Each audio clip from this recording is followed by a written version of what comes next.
কুমিল্লা নগরের কাঁটাবিল এলাকায় মাদকবিরোধী মানববন্ধন ও বিক্ষোভ মিছিলে দুর্বৃত্তদের গুলিতে ষষ্ঠ শ্রেণীর এক শিক্ষার্থী গুলিবিদ্ধ হয়েছে।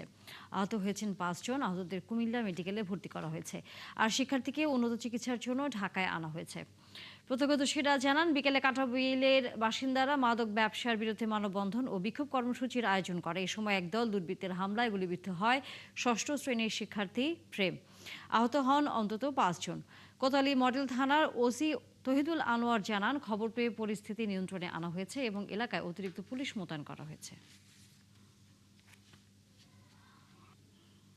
আমরা এটা সব বিচার চাই। তারা তারা আমরা এরকম পাইয়া এরকম করে গেছে, আমরা ঘরে তো কেউ ছিল না। প্রশাসনও দেখি তেমন কোনো ব্যবস্থা নেয় না।